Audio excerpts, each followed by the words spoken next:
আপনি ইন্টারভিউতে বললেন ওটা আপনার বউ না, ওটা আপনার ভাবি। হ্যাঁ ঠিকই তো বলছি, ওটা আমার ভাবি। আমার বউয়ের নাম ভাবি, ভাবি রেহমান। আপনি তো এইটাও বললেন আপনি নাকি এখনো বিয়েই করেননি।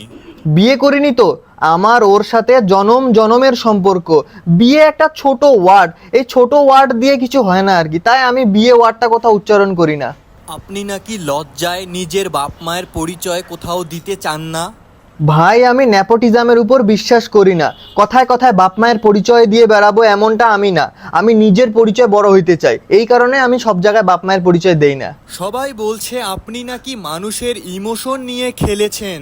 ভাই মানুষ যদি এখন বোকাচন্ডী হয় তাহলে আমার কোথায় দোষ? মানুষ দেখতেছে আমি ভিডিও বানাচ্ছি, কন্টেন্ট বানাচ্ছি, আমার ভিডিওর মধ্যে আমি নিজেকে ভালো তো দেখাবই না। আপনি যখন ছবি তুলেন তখন তো চুল ঠিক করেন, ভালো কাপড় পরেন, তারপর ছবি তুলেন যাতে ছবিতে আপনাকে ভালো দেখায়। আমিও তেমনটাই করছি, আমার ভিডিওতে যাতে আমাকে ভালো দেখায় আমি সেইভাবেই ভিডিওগুলো করছি।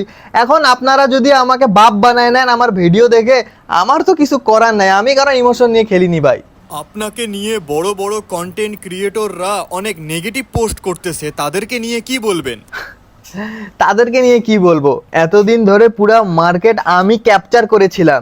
তাদের তো জ্বলবেই যে একটা কালো মূর্খ গন্ড ছেলে আসে মার্কেট এভাবে দখল করে থাকবে, আমরা কিছু করতে পারতেছি না, ওদের তো জ্বলবেই। এখন আমার যখন সবাই আমাকে গালিগালাজ করতেছে, তারাও এখন আমাকে নিয়ে পোস্ট করতেছে, আমি বুঝি জেলাস জেলাস, দে আর জাস্ট জেলাস।